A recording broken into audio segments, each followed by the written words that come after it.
Hello gorgeous ladies, I'm sorry I'm a little bit later than I had intended on being. A session before just ran over very slightly and then I was like herring around trying to get everything ready. So today I wanted to just talk to you about my own story. It's all very well coming onto one of these groups and all of this sort of thing, and I really appreciate the support because obviously this is a new group for me. Business isn't new, but this particular group is, and I'm over the moon with how many people have joined already, so it's great. Keep spreading the word if you think it's going to be useful. But how can I expect you to share your stories if you don't know where I'm coming from with this, and if I don't share my own story? So I thought it was really important for me to come on today and just talk to you about what had happened for me. So when I was young, I very much focused on the fact that when I was older, I would fall in love and get married. The story behind that from my parents' perspective was that my mum and dad had got married when my mum was really quite young, and dad was the first person that she had sort of really been in love with and had a serious relationship with. So for me, that kind of set the story. As far as I was concerned, that's what happened. You grew up, you met somebody, you fell in love, and you got married. So that, I thought, was kind of the norm. So had quite a bit of time on my own, eventually married and met and married a guy who I was really into, really liked him. Things seemed to be really good.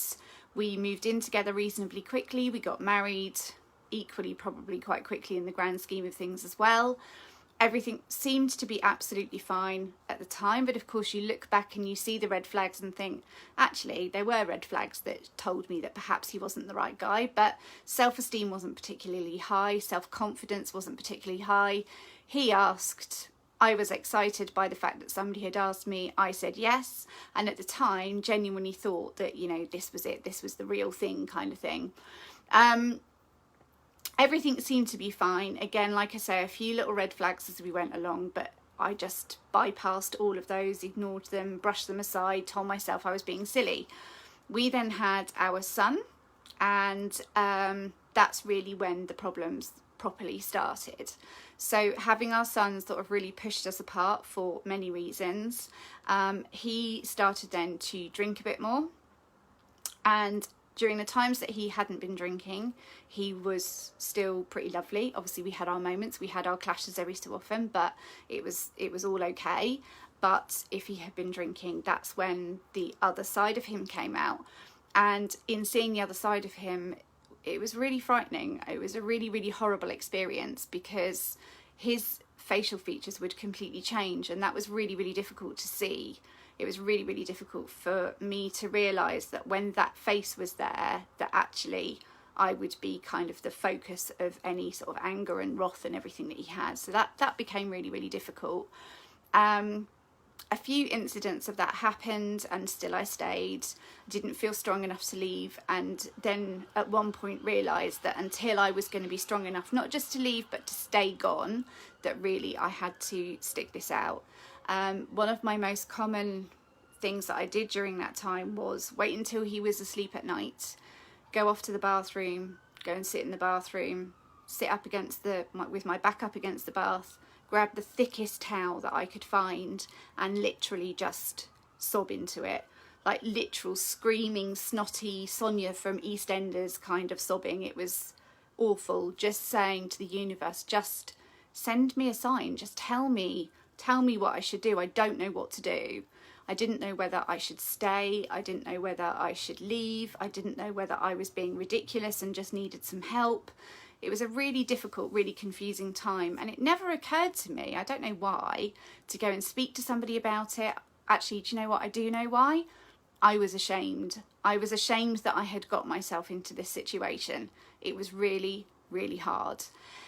I didn't tell many of my friends, and those who know me well know that I'm pretty open, pretty gobby, and so for some people that was too much. When it all came out that we had split up, they couldn't believe it. They found it very difficult. I lost quite a few people who I considered friends to be during this. I thought that I would get support from people, and I didn't. And I made a pact to myself that unless somebody actually asked me what had happened, I wouldn't tell them. So there are still lots of people who don't know the story. So for me, it was just about, I I wanted to go with dignity, and if people thought little enough of me that they were going to not believe me, then that was fine. Or not even ask me, sorry, it's not even really about belief. I think had I have then told them, they probably would have believed me, but the fact that they hadn't even asked in the first place was really difficult. So I guess really that one of the reasons I do the job that I do now is because if I can help some women to deal with the toxicity in their past, or to leave a toxic relationship quicker than I had managed to do so, then that's got to be a good thing, surely.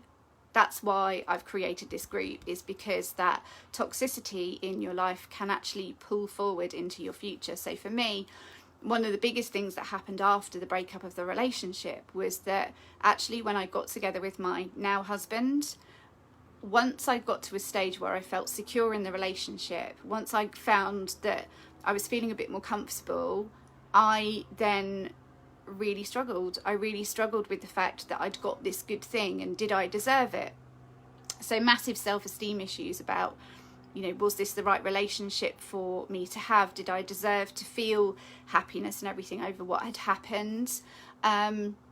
And also that's when I started to feel a bit more angry at what had happened in the past, and that anger really ate me up. So even though I had finished that relationship and moved on and found another healthy relationship, it was really, really difficult, and I ended up at that point having some help to talk through those really, really difficult things, and the outcome of it was that because I felt safe and because I felt secure in this new relationship, that I felt comfortable enough really to let go of some of the things that I'd really, really pushed down. So for me, not pushing those things down, letting them out, letting them sort of have a voice, and working through them and everything. It's scary, it's frightening, but it's so empowering. It enables you not to be stuck in the past. It cuts that cord between you and the past, and that's really what I want to achieve from both this group and from the coaching courses that I do, be that one-to-one or group coaching. I want to make sure that I'm getting my message out there to as many people as possible, that I have genuinely been in a toxic relationship myself. I've genuinely dealt with moving through that, moving away from it, and rebuilding my life into what I've got now, which is definitely in my 40s the happiest time that I've had. Yes, of course, life still has its curveballs, it has its difficulties. Yes, of course, my marriage still has pockets where it's really, really difficult, but the bottom line is that I came through it into a healthy relationship, and that's what I really, really want to help you ladies to be able to do. This is a space that is safe for you to share what you're going through, share what you've been through, share how things have improved for you, share the difficult days, share the good days, anything, good, bad, indifferent. We want to hear it, and we want to be there for each other. So I really hope that you will find benefit from this group, and if you feel you need to sort of take it to the next stage, then do contact me about starting your journey, about looking at whether you can do group coaching or whether you want to do one-to-one coaching, which obviously we can really, really dive deep at that point, and be able to speak through the issues that you've had specifically for you. So I hope that's helpful in me sharing my story. Please feel free to share yours. You can either do that by video, you can do that by a post, whatever you would like to do, but we're all here for each other 100%. All of us are here to lift each other up, so let's start doing that. I'll be back with you tomorrow. I really am planning on putting a menu card up of when I'm going live this week so that you can see. I will do that this afternoon, I promise. It's just been a bit manic coming back to work.